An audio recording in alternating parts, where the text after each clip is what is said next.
Plank is a simple and versatile exercise that doesn't require any additional equipment.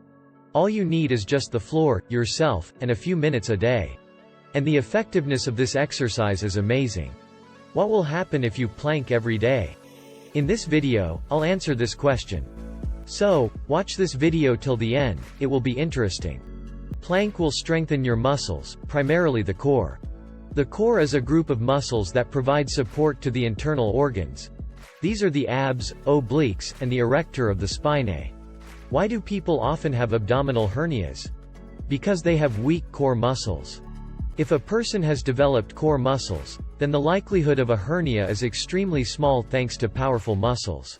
So, you need to train the abs and obliques not only to look good, but also for the health of the internal organs too. Plank will develop your back muscles. Plank has a very good advantage. It helps develop back muscles without the risk of injury. Exercises such as the deadlift are certainly great, but the downside of the deadlift is that you need to perform it with impeccable technique. And then, many people who practiced it were injured and had to recover for a long time. Of course, the exercise is super effective but very traumatic. On the other hand, plank is not traumatic. Moreover, if you perform plank regularly, it will help you strengthen not only the lower back muscles but also the upper ones.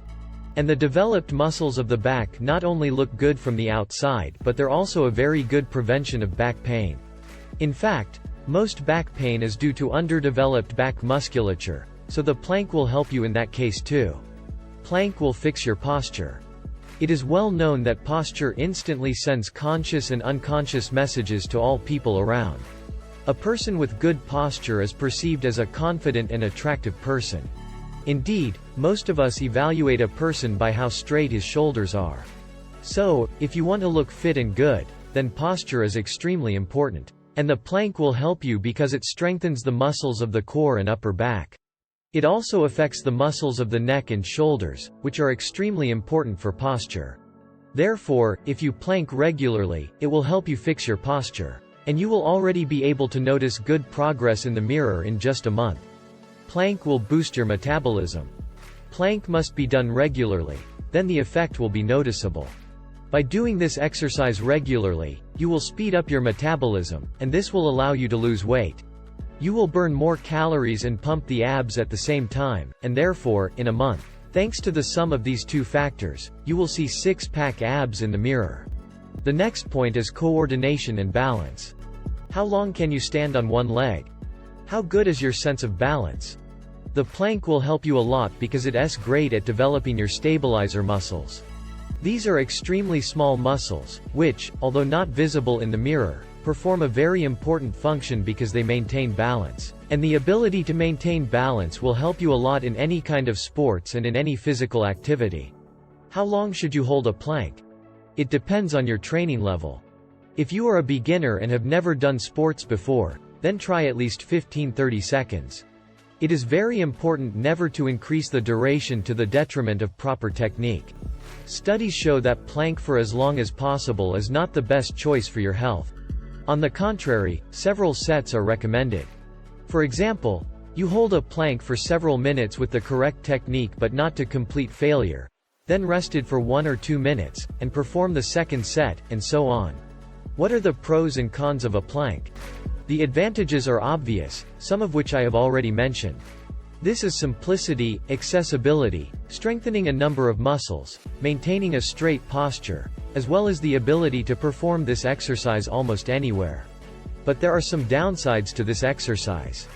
The first one is that if you don't follow the correct technique, you can create excessive pressure on the spinal discs, lower back, and shoulder joints, which is why I always say that technique is always more important than duration.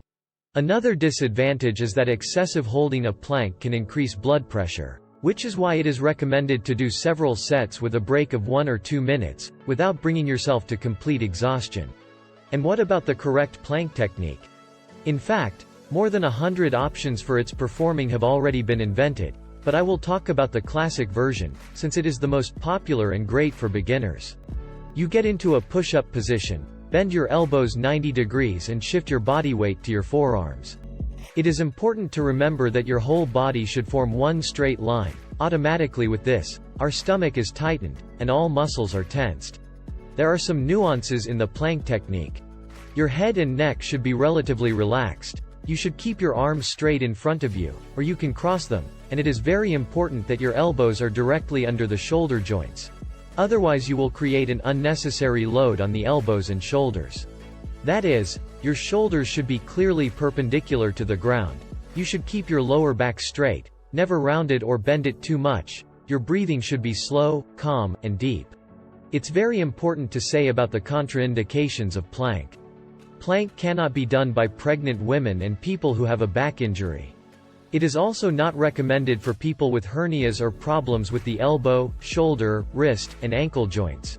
It's also not recommended for people who have a tendency towards high blood pressure. By the way, friends, write in the comments how often do you plank, or maybe you've never heard of it. If you like this video, share it, push the like button, and subscribe to our channel.